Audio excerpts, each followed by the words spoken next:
Hello, Patreons. Welcome back to another great segment of the Facts of Geek Life. This is our awesome Patreon segment where we talk about classic shows, classic episodes with a little personalized twist. And I'm very excited for the very first time, one corner of the SFU triangle coming out of the Facts of Geek Life for the first time. Mark Carabin, the Canerdian himself, here in the hot seat. Good evening.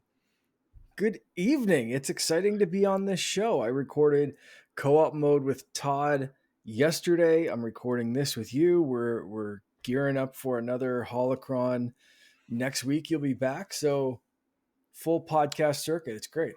We're staying busy. Well, I'm excited about this because again, having you on board for the first time is awesome. But I reached out to you several months ago and I said, I think it was even on the Discord, we were talking about shows or something.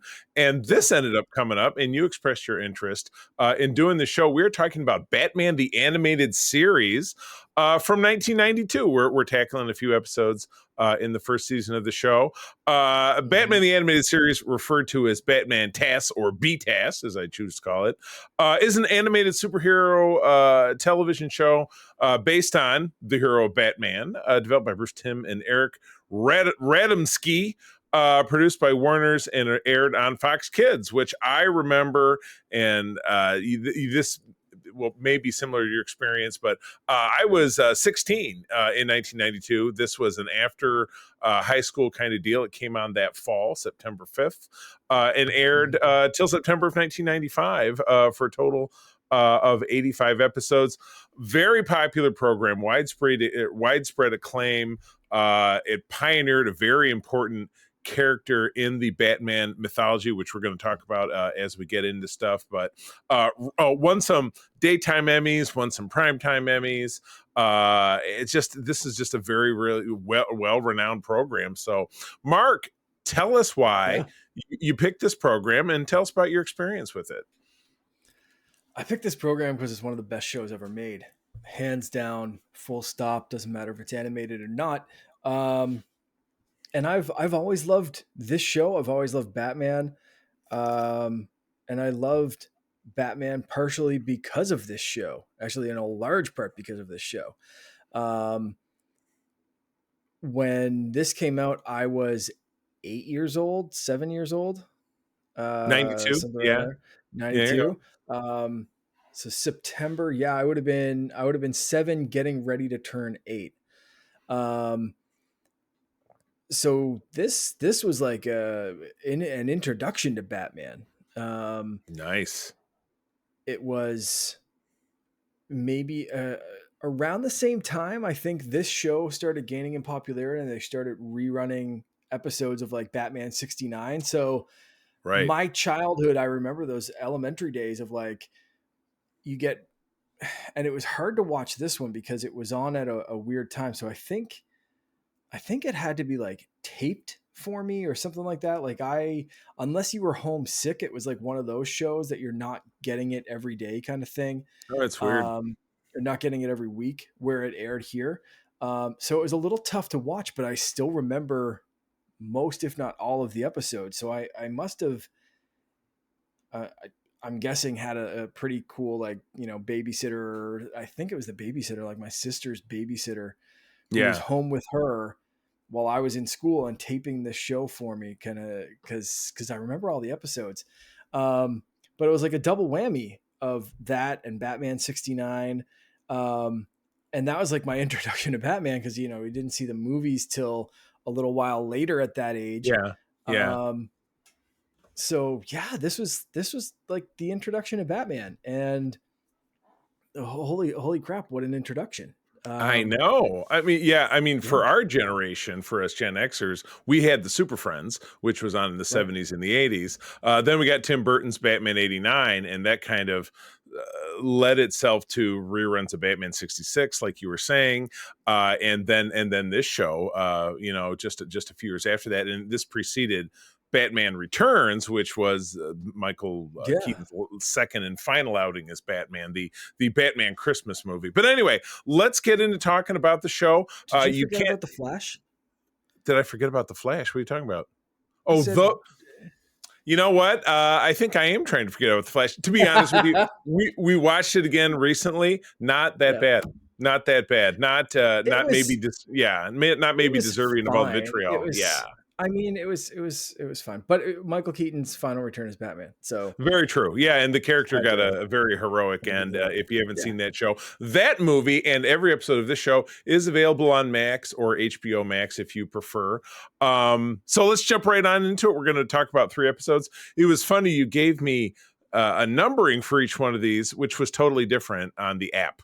So Oh, the wow. first episode, Okay. the first episode we're talking about from season 1 is either episode 4 or episode 14. But regardless, it's called Heart of Ice. Bruce Timm is doing the directing from a scripting from Paul Dini from September 7 of 92. So a very early episode. Embittered scientist Victor Fries, or Fries if you're French, suffers from a mutation in his DNA that cannot allow him to survive outside sub-zero temperatures. He assumes the name Mr. Freeze and attacks several divisions of Goth Corp. Weird name for because it sounds like, oh, do they make goth makeup? I mean, it's kind of weird. That was how they started. Then they got Yeah, into weapons and everything. exactly. It's like Stark Industries. For components to build a weapon, Batman investigates the natures of the attacks and soon discovers that Freeze, out of revenge against Goth Corp's CEO Ferris Boyle, great name for a scumbag CEO, for presuming killing Freeze's terminally ill and super hot for a cartoon wife, Nora. Note this episode won the 1993 Daytime Emmy Award for outstanding writing in an animated program. All right, Deservedly. Mark, take it away. Yeah. I mean, this episode, you can't really talk about Batman the Animated Series without talking about this episode's or this episode. It's one of the most acclaimed episodes of the series. In what is it, 20-25 minutes? You know, you had to account for commercials. This was just Right. presumably a kid's cartoon, but it was one of those early episodes that showed that it was more than a kid's cartoon. It had drama, action. They threw in a little bit of comedy to keep, like, parents being like, is this supposed to be a kid's cartoon? And then, Yeah. the valet saying, like, keys, like, Yeah. clearly this is a super villain. You're in Gotham. He's going to kill everyone and freeze Right. everything. And Right. you're asking if he wants you to park the ice mobile. Right. Hilarious.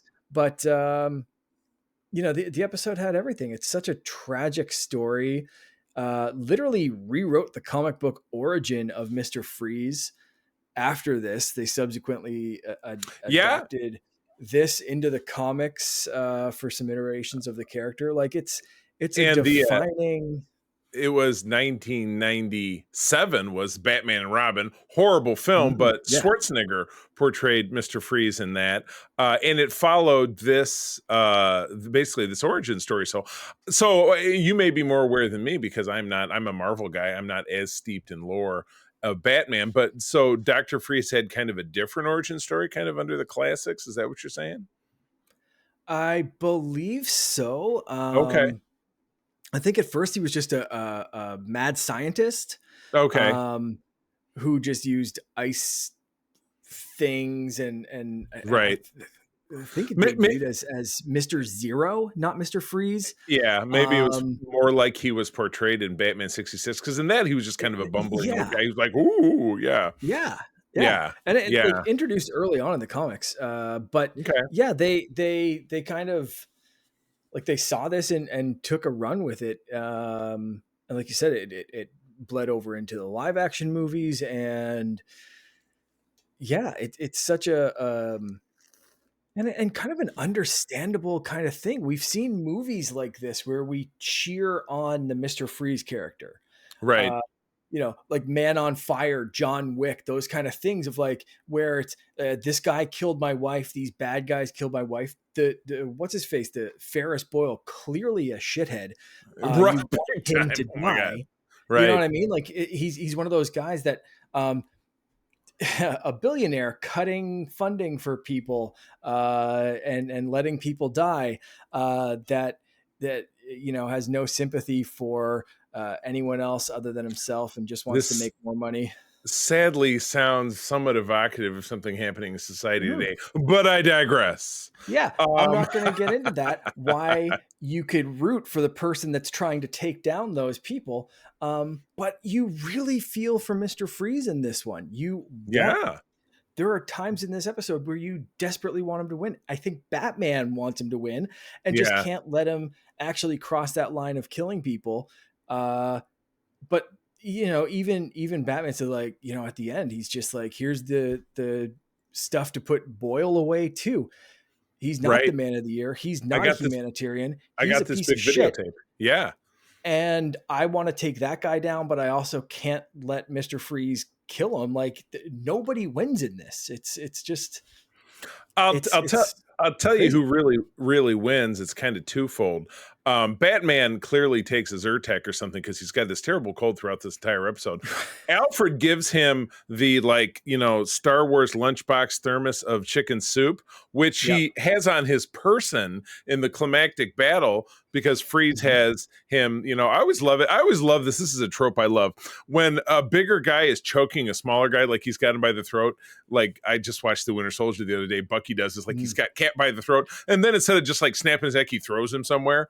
So he does that, and then he has him. But then Bruce pulls out the chicken soup, and in pouring it on the dome over Freeze's head, it shatters, and that defeats him. So much so that he then ends up in Arkham, but he doesn't have his dome fixed, but it's cold in there. So I guess that Yeah, it's cold. they It's just cold enough, super freeze his cell, right? which has been used in other times before. He's Yeah. when he's broken out in different mediums and Right. that kind of Even thing. in that Batman and Um, Robin movie, he's hanging out, and like in this, he's in a cave that it's so cold that it's snowing in the cave, which I think is exactly. that's Yeah. that's fantastic. I Yeah. like that. Yeah. So it's great stuff. There's so many. You have some great notes for this one. So do you want to get into those? Yeah, absolutely. I do love. I was first of all, I haven't. I think I watched a few episodes of this when Max Mhm. dropped, and that 3 or 4 years ago. And I think I watched this one, but I just that opening scene, opening music is absolutely fantastic. Oh, So I was yeah. reminded Yeah. about it because it's this beautiful blend of Danny Elfman's score from the '89 Batman, and then just pursuing it through. But Yeah. we immediately get a Star Trek quote. Love that. Dr. Freeze says, "Revenge is a dish best served cold," which was quoted in Khan in Mm. Star Trek 2, being a classic Klingon proverb. Again, I love GothCorp as an Eagle corporation called GothCorp, the People's Corporation, which no corporation is for people. I think everybody knows that, except for ones who want to sponsor our show. Those are fantastic, but we'll see. They're great. I do love Batman's computer. The components he's looking at is like in a 4 grid.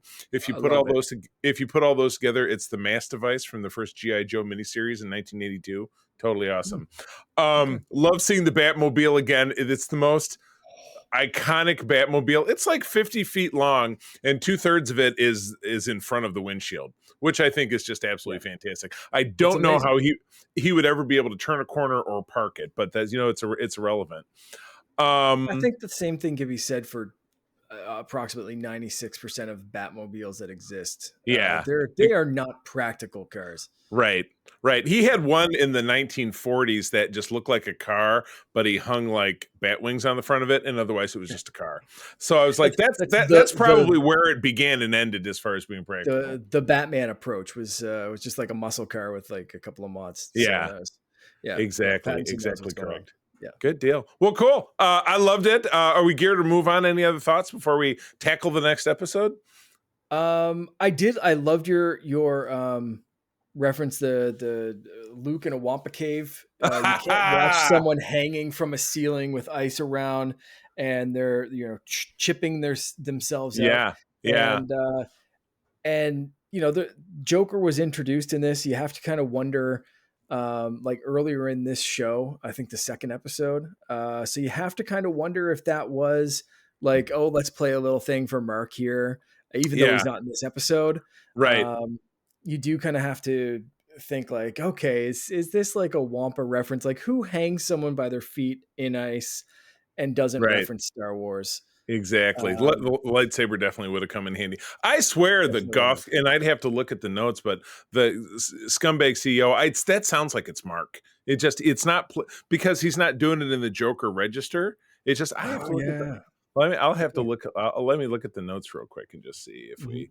So yeah, pause for station identification here. So yes, he is Ferris Boyle. Nailed it. That is Mr. Really? Mark Hamill Okay.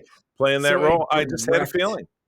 Yeah. I'm going to call it a direct nod to Mark in that Yes. case, because he's not only the Joker in this series, but played that role as well. Right, right. That's got to be like a, I hey love Mark, it. we're putting this in just for Luke, Just for hanging you. from the Wampus Yeah. cave. Awesome. That's fantastic. I love that. Yeah. Like that's Awesome. in my mind. That's confirmed canon right now. Yeah. I Um, like it. Absolutely. Happening Great on a Star Wars episode. planet. Yeah. Good Great stuff. episode. All right. So we'll move on to episode either 18 or 32. 32 was on Max, but you said it was 18. Is Beware the Great Ghost, directed Yeah. by Boyd Kirkland, with a story by Dennis O'Flaherty and Tom Ruger. Teleplay by Garen Wolf and Todd Ruger from November of 1992. Simon Trent. Just reminds me of I've been listening to the Lonely Island podcast, and their one sketch, Roz Trent, which was from SNL, which was Sandberg as a Rastafarian. Has no collection at all, but when you have an ADHD addled brain like mine, that's just kind of what happens. Anyway, Simon Trent, best known as his role of the Great Ghost on television in the 1950s, you're feeling, in present day faces bankruptcy due to his stalled career.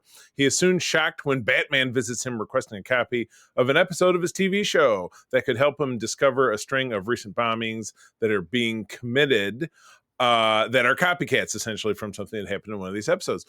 Trent ends up joining forces with him in the Grey Ghost outfit, especially when Batman reveals that his work was inspired by the show. And Simon Trent, played by none other than the late, the great Mr. Adam West, Yep. Batman of 1966. Wow. Yep.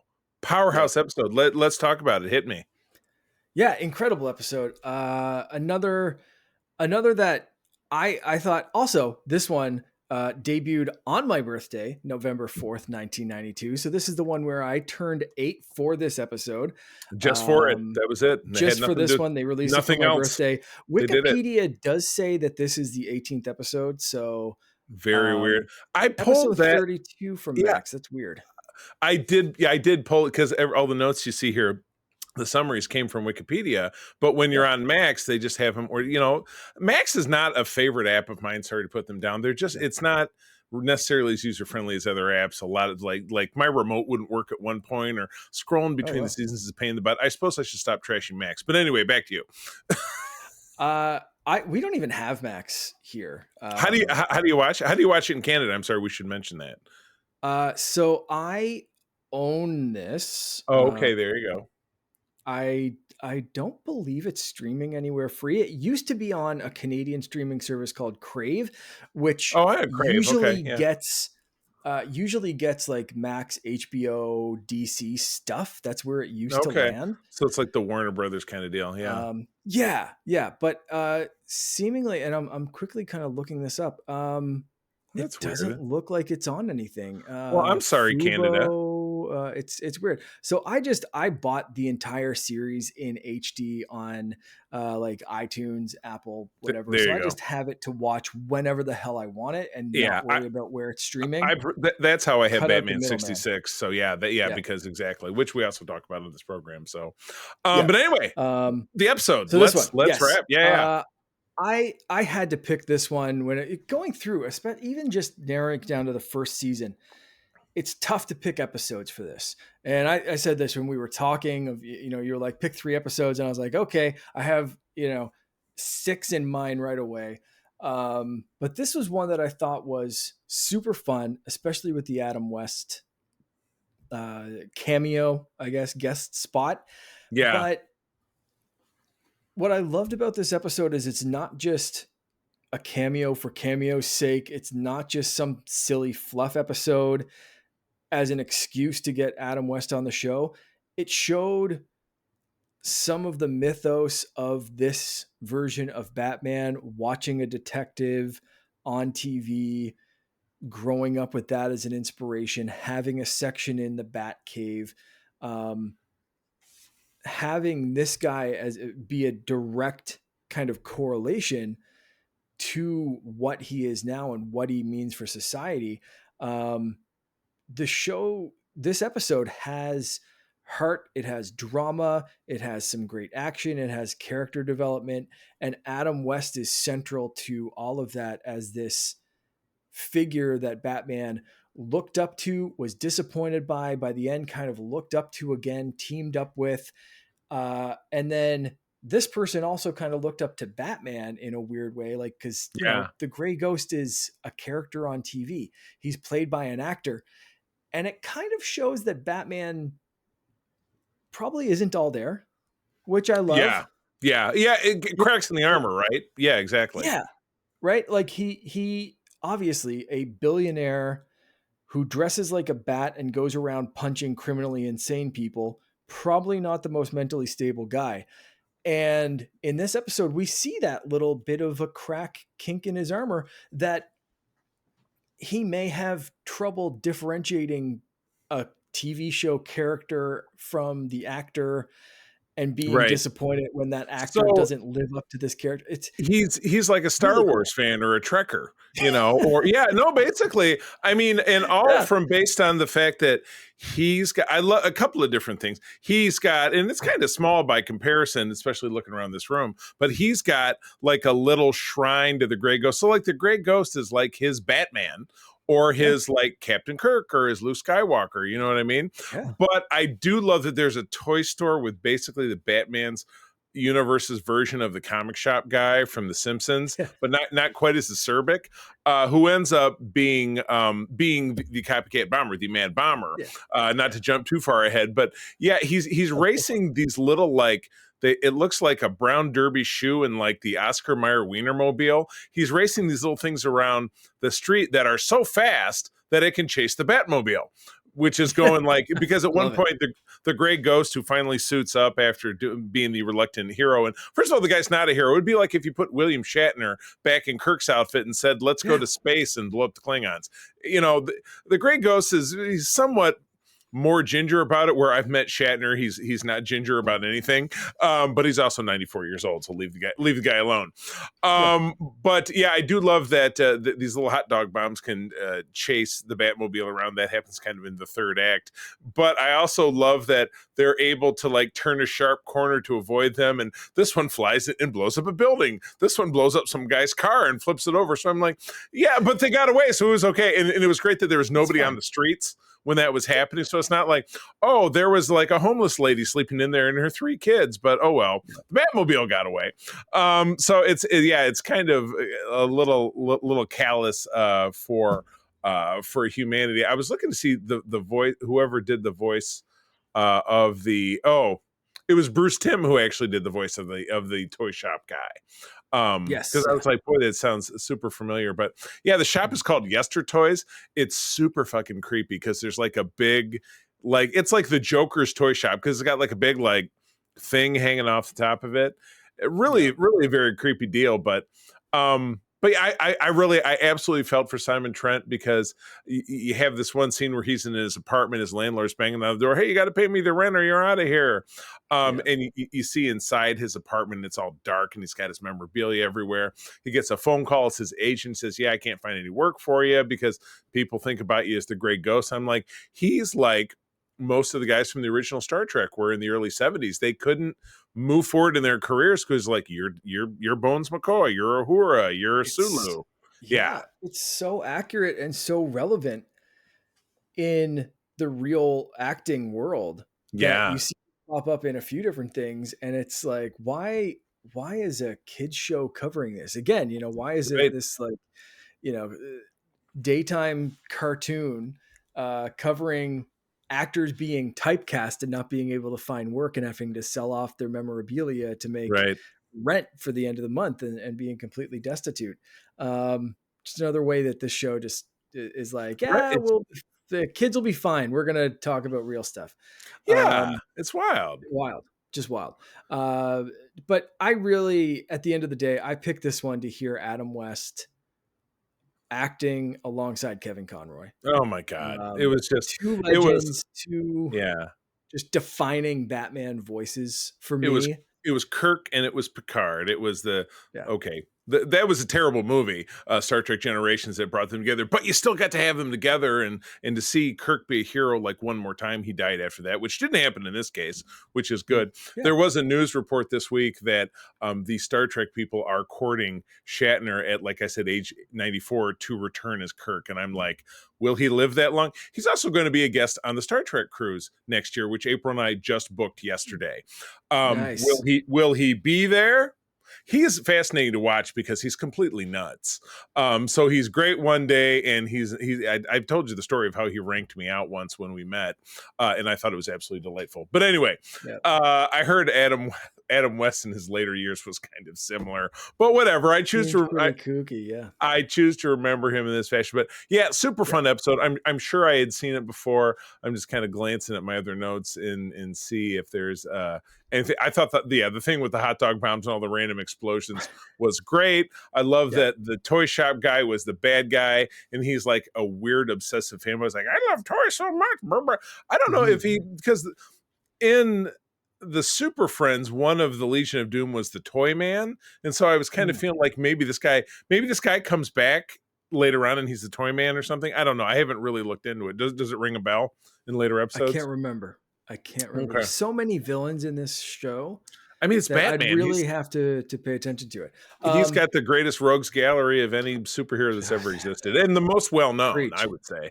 Yeah, and it was so tough picking episodes for this, because I kind of did at one point want to just focus on villains and like villain origin stories. And this wasn't a great villain origin story. This wasn't like Face of Clay or the Two-Face arc, which were both 2-parter episodes. And I thought it was kind of difficult to fit that into this like pick three episode kind of thing.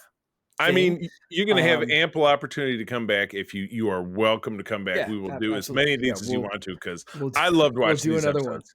Yeah. But one thing before we move on to the next episode, I need to talk about the coloration in this episode. Yes, absolutely. Again, as a cartoon, because they could have easily just played this as stuck a normally colored Batman cell into this.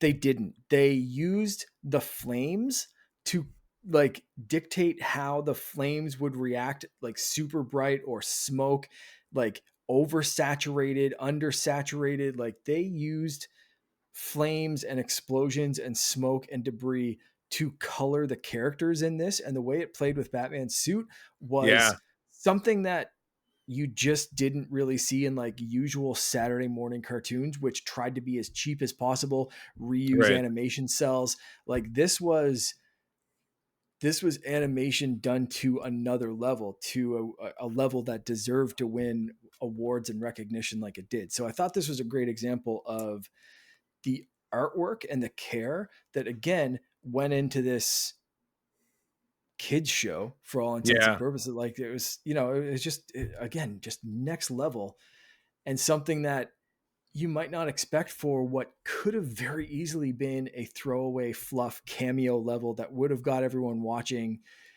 just because it's Adam West and Kevin Conroy. You know what I mean? Like it's just right. Like you would have watched this episode anyway if they had thrown it, like just, phoned it in, did whatever, like you would have watched this. If Adam West had 3 lines in this, you would have watched it. Should be like, it's Batman and Batman. Oh my goodness, it's great. Right. But they still went above and beyond. So I thought that was pretty awesome to see. Hey, Secret Friends Unite, let me tell you about Zencastr. We use them for our show, and now they're supporting us. Zencastr is now the all-in-one solution making podcasting easy. It's the ultimate web-based podcasting solution. Provides high-quality audio and video podcast production and hosting. With a full suite of professional tools, podcasters can seamlessly record, produce, and publish studio-quality content, all from one dashboard. Being a creator has never been easier. And we chose Zencastr because of the ease of use, high quality output, and it makes it super easy for our guest to come on. We had multiple solutions we tried before, and Zencastr has just been the best fit for us. Why Zencastr? It's now super easy to record a podcast with Zencastr. Log in using your browser and start recording a high-quality podcast right away. Record studio-quality sounds and up to 4K video with your guests. Feel a sense of zen knowing Zencastr's multi-layered backups ensure you always have your recordings in the highest quality, even if the connection is unstable. Have you ever worried what you sound like? Zencastr's post-production process makes you sound buttery smooth. It automatically removes those ums and ahs in your recording. It removes those awkward pauses in conversation too. Set the right podcast loudness and levels while reducing background noise with the click of a button. So if you're interested in making an easy, high-quality podcast just with the click of a browser button, go to zencastr.com/pricing and use my code SFU1. You'll get 30% off your first month of any Zencastr paid plan. I want you to have the same easy experiences I do for all my podcasting and content needs. It's time to share your story. Now back to the show. Absolutely nailed it. I am jazzed. All right, let's jump into our last episode, and then we'll make our plans for doing this again, because what an awesome show to talk about. But this is our first Joker episode. My God, back to Mark Hamill, one of his most iconic roles, probably in his career. I would say second, maybe even his first most iconic role, because to people of, Mark and I do a Star Wars show. To us, he's Luke Skywalker, my favorite Star Wars character. But to so much of the rest of the world, he is the Joker. He's the greatest Joker that anyone's ever had. But episode 22 is called Joker's Favor, directed by Boyd Kirkland, writing by Paul Dini. And this is maybe where we get screwed up with the numbers. It aired on September 11th of 92 on a weekday, but January 31, 93 in prime time.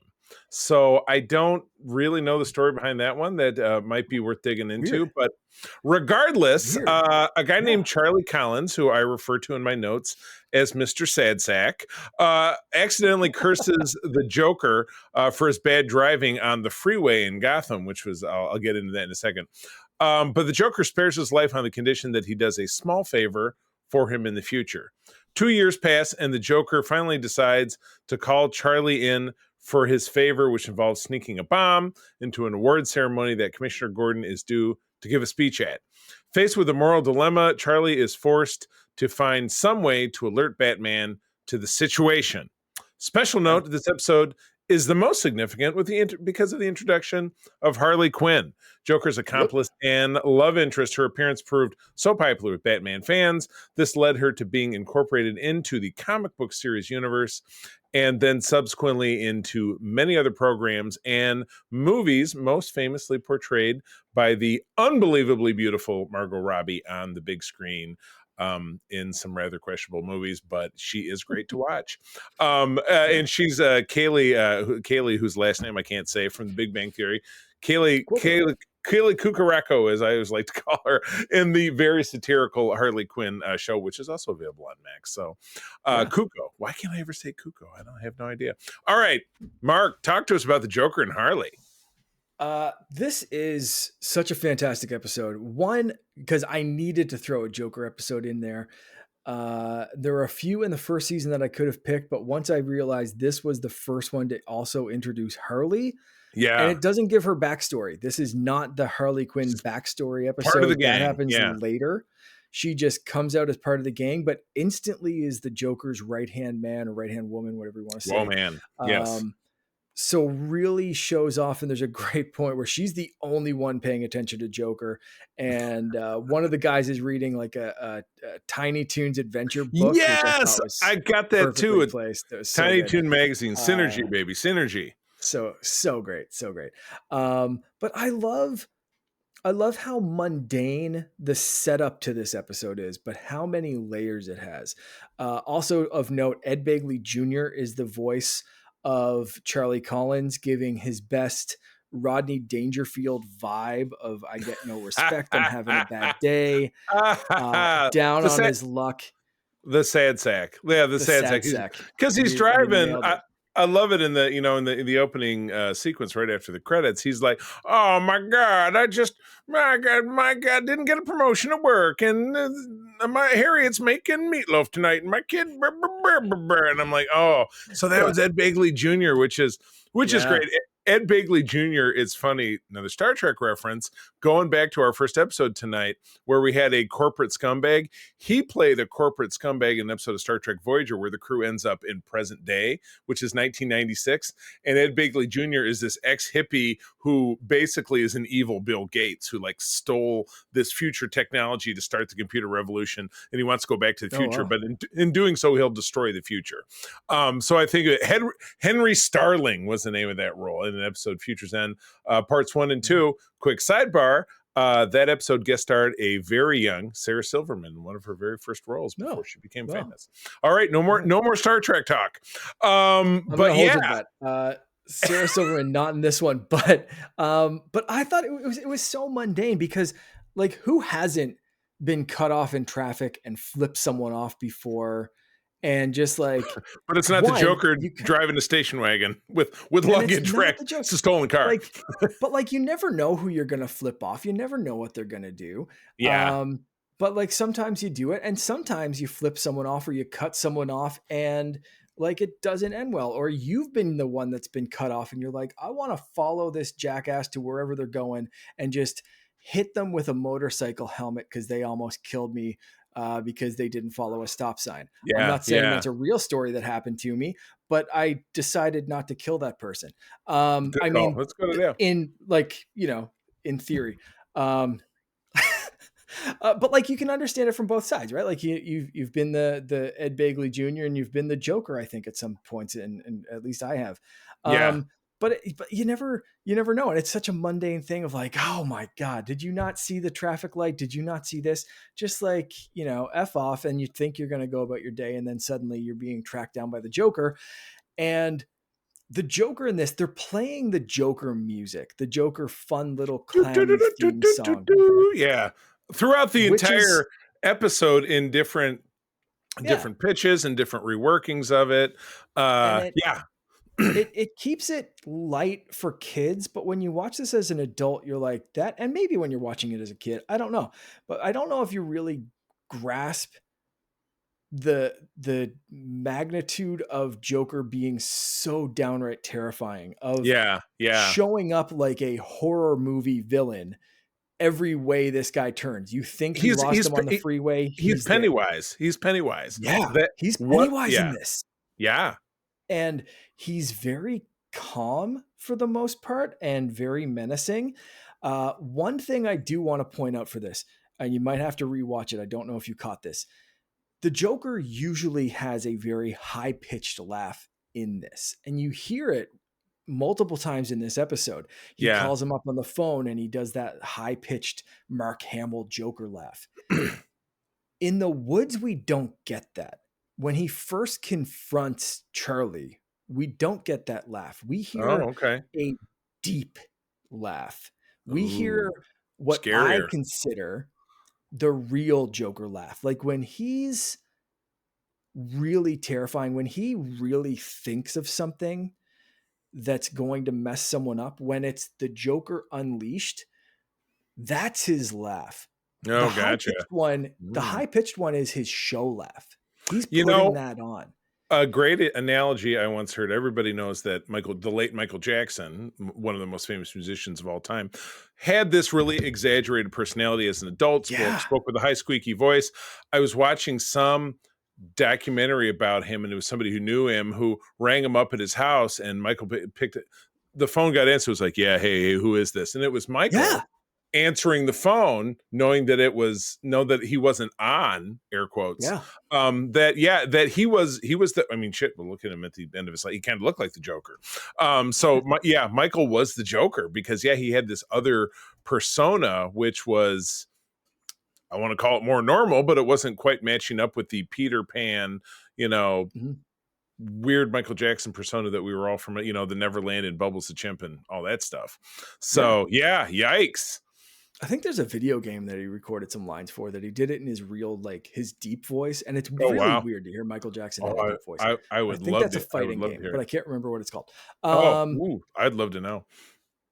I'm sure you could Google Michael Jackson deep voice video game and find it, but I'm not going to Okay. do that because I want to talk more about this episode. Yes, please bring it on. Because, again, this episode seems super boring, but you get those layers for the Joker of like terrifying Joker versus like I'm putting on a show. This is my high pitched laugh Joker. You see that the Joker. I love how it frames it that the Joker's not always like a high level threat to like Gotham or Batman or the Justice League or whatever. Sometimes he just picks on one guy, and you hear Batman's like disgust, horror, pity all in one line when he says he called you his hobby.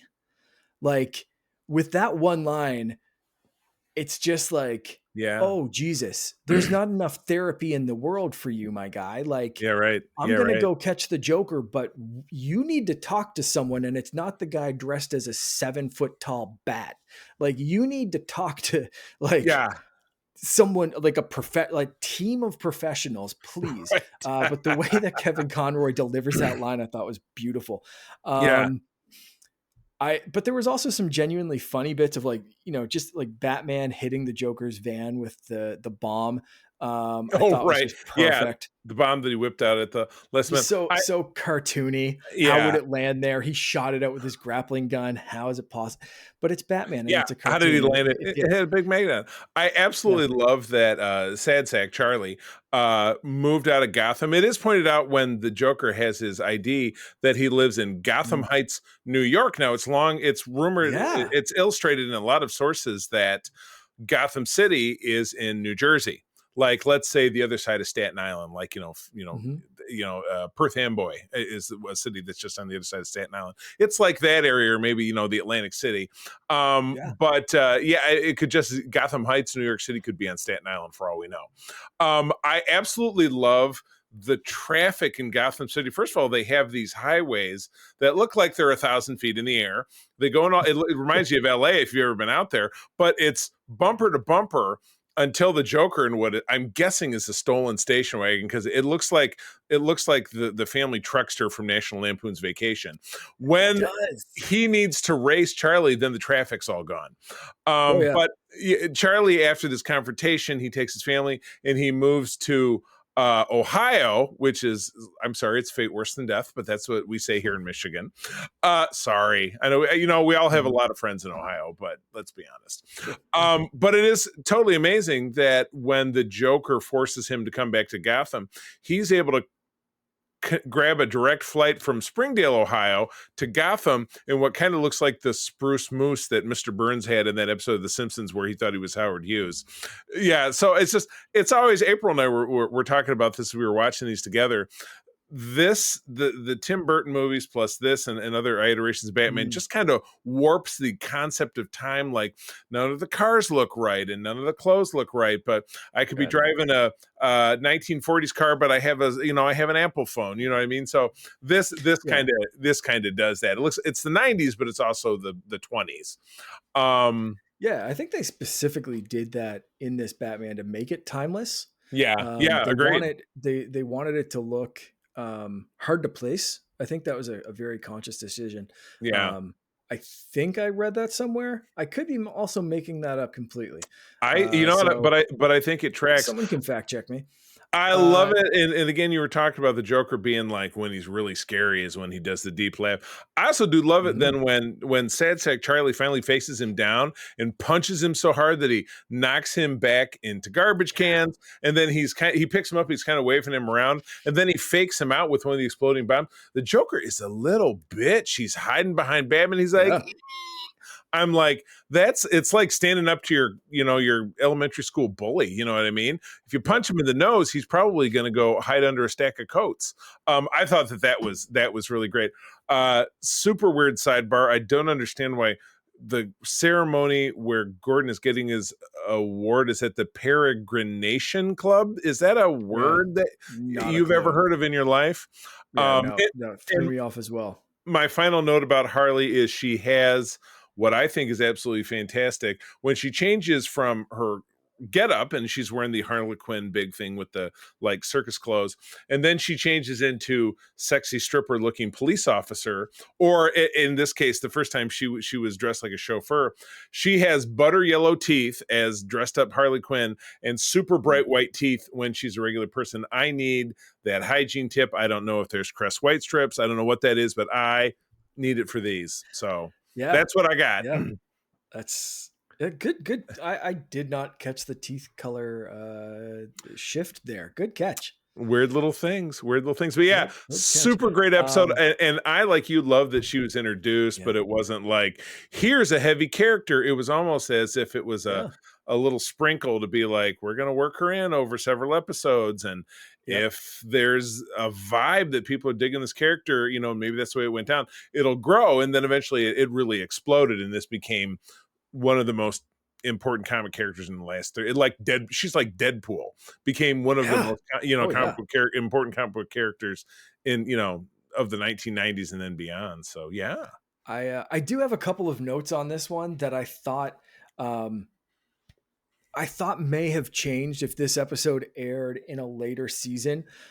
So one is the fact that Joker kind of just gave up on this guy, but I don't think like later seasons Joker or like current Joker would just give up on this guy, because he made Batman laugh with his fake out. So there's a couple of ways that I could see this going, instead of him, like you said, just kind of completely like bitching out and giving up all his, and he does say like, you're not amusing to me anymore, or whatever he says in the episode.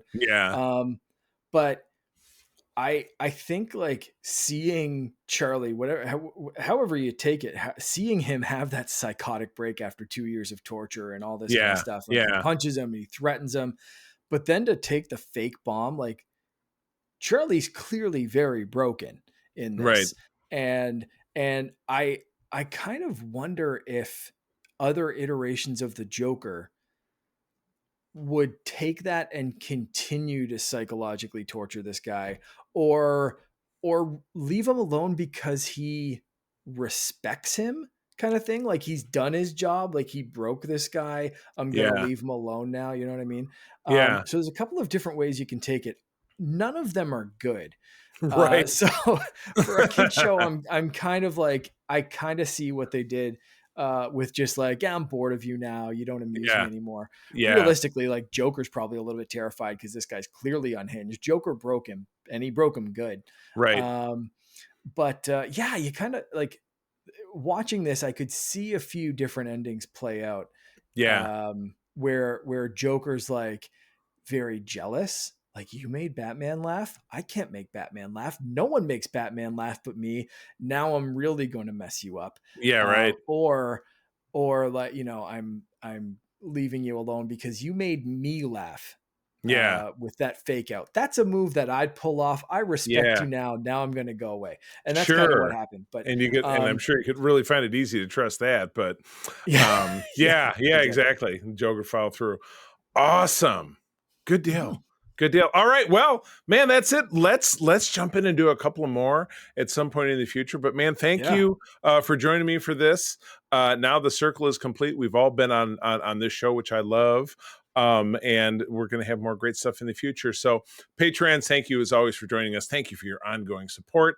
If you are listening to this in the distant future on our Secret Friends Unite network feed, you can visit patreon.com/Secret Friends Unite. Try us out for 7 days for free, and then stay on board for as little as $2 a month and get great content just like this. But with that, I will bid you adieu, and we will see you next time.